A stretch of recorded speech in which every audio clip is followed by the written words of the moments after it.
Panevėžys – miestas pasirinkęs pramonės kryptį kaip svarbų ekonominės veiklos elementą. Miestų įmonės glaužiai bendradarbiauja su švietimo įstaigomis. Vienas iš pavyzdžių – iniciatyva Pamokos matuojas Panevėžio įmonės. Projekte moksleiviai gali susipažinti su įmonių veikla, skirtingomis profesijomis bei jas išbandyti. Mūsų komandai dalyvaujančiame projekte atiteko UAB Profibus iššūkis. Iššūkį sprendėme naudodami Janga kaladeles ir ieškojome optimaliausio gaminių krovimo būdo ant paletės ribotame plote naudodami robotinę ranką. UAB Profibus buvo įkurta 2001 metais vasario 6 dieną. Įkūrimo metu Profibus užsiėmė kompiuterių prekybą, kompiuterinių tinklų diegimu ir kompiuterių servisu. Bet metai iš metų poreikis technologinių procesų automatizavimui auga ir 2007 metais nusprendėme sugrįžti į doros kelią, nes pagal išsilavinimą esame automatikos, radiotechnikos specialistai. Todėl nusprendėme užsiimti pramoninių robotų diegimu į įvairiausias technologinės operacijas. Turbūt baisiausias iššūkis yra suskaičiuoti teisingą siūlomo projekto kainą, nes šiandien Lietuvoje jau yra iškreiptas požiūris į kainos skaičiavimą, ypač tos jaunos įmonės, kurios yra įdiegę po 2-3 robotus kažkur tai. Bando bet kokią kainą laimėti paskelbtą konkursą, pasiūlyti kažką tai super už protu nesuvokiamai žemą kainą. Tai va čia ir yra pagrindinis iššūkis – pasiūlyti, kad užsakovas priimtų tą mūsų pasiūlymą. Pats paprasčiausias būdas – kviečiame atlikti praktiką aukštųjų universitetų studentus, kurie studijuoja robotiką, mechatroniką, pramoninę automatiką. Po to kviečiame juos prieš diplominę praktiką, gavus iš mūsų labai įdomią temą, rašyti diplominį darbą. O po to jau pasilikti pas mus dirbti. Esame elektros energijos gamintojai, nenaudojam nei dujų, nei iškastinio kuro, elektrą šildomės. Tarp kitko, mūsų robotai, kuriuos diegiame, turi labai jau pažangę technologiją energijos taupimo. Tai yra energijos perteklis susidarantis roboto sustojimo stabdymo metu atiduodamas atgal į tinklą. Ne į balastines varžas, kurios kaista iki tokios temperatūros, kad negali rankos pridėti, o atiduoda į tinklą atgal. Pagrindiniai mūsų užsakovai tai yra didžiosios Lietuvos ir Latvijos įmonės, tai yra baldų gamintojai, metalo apdirbimo įmonės ir maisto pramonės įmonės.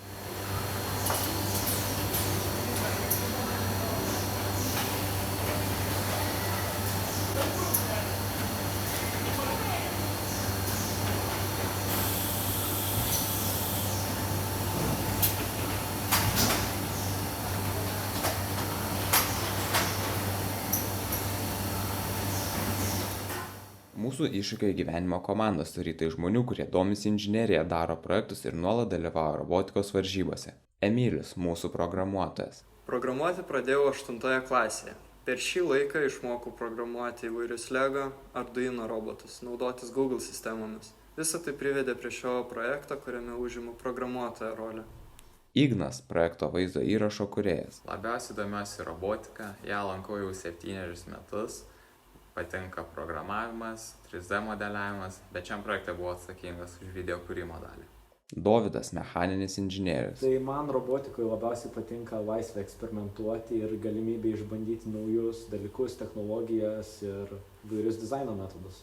Modestas, mėgsta dirbti su mediena, domisi technika, automobiliais. Lankydamėsi šioje įmonėje, įgijome žinių apie jos veiklą, kalbėjome su jos darbuotojais ir išbandėme jas įeiti su valdymu.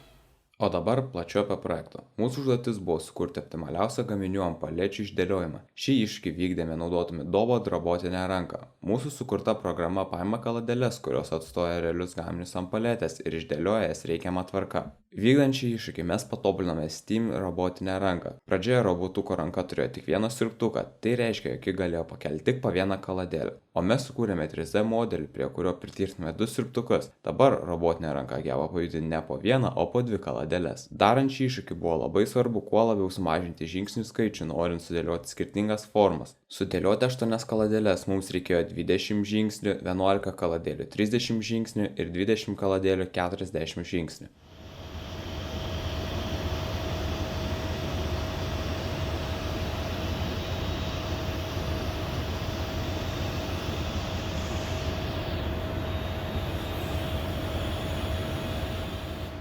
Šį iššūkį mums pateikė įmonės inžinierius Paulius Alejūnas. Jis Profibu su pramoniniais robotais dirba jau 5 metus. Didžiausias projektas buvo iš 3D vaizdo atpažinimo, to pačiu ir žmogaus mašinos sąsajos kūrimo. Tai buvo toks bendras kombinuotas projektas, buvo pats didžiausias, tai galiu pasakyti ir įdomiausias. Projektas buvo robotizuotas iki maksimum 40 kg sūrių paletavimas. Ir linija su kitokio pobūdžio mašinomis, kurios ten, sakykim, sūrį plauna, sūrį įvelka į maišą ir taip toliau. Tai va čia buvo mano būtent indėlis, tai po 3D vaizdo atpažinimas, tai yra robotai žinoti, kaip iškrauti ir to pačiu kaip sukrauti. Esu automatikos inžinierius. Tai pagrinde yra pradžioje, kai, sakykim, turim kokią nors užduotį, projektą, tai mes pirmą ieškom idėjų, aišku, kaip padaryti sprendimą, dar kažką. Po to, kai prieinam prie kažkokio sprendimo idėjas, tuo metu prasideda projektavimo etapas. Radom projektuoti, braižyti, modeliuotis, dėlioti simuliacijas visokias pradėti daryti. Tada, kai jau esam pabaigę projektavimo visas etapas, pradedam jau realiai vykdyti. Tai yra montuoti, sukonstruoti, sakykime, elektrinę dalį jungti, mechaninę dalį jungti. Tuo metu išbaigiam visas šitas sritis ir tada bandymai, o po bandymų jau diegimas. Tikrai nemažai galite užsukti į robotai.lt ir patikrinti, kiek esame įdiegę projektų, kiek turime klientų.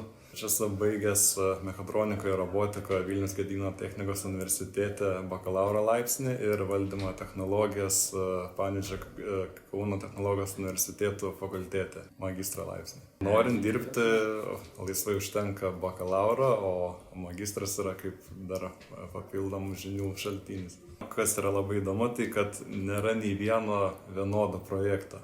Visi yra skirtingi ir nuolat naujų sprendimų reikia ieškoti, naujų idėjų. Ir tas, kaip sakyt, žavi ir įdomu, nes nebūna tokios, kaip sakyt, monotonijos, kad vėl tą patį darom. Viską naujas skirtingas projektas, skirtingi pritaikymai. Tas ir, kaip sakyt, yra didžiulis pliusas, kuomet galim pritaikyti žinias vis naujose srityse.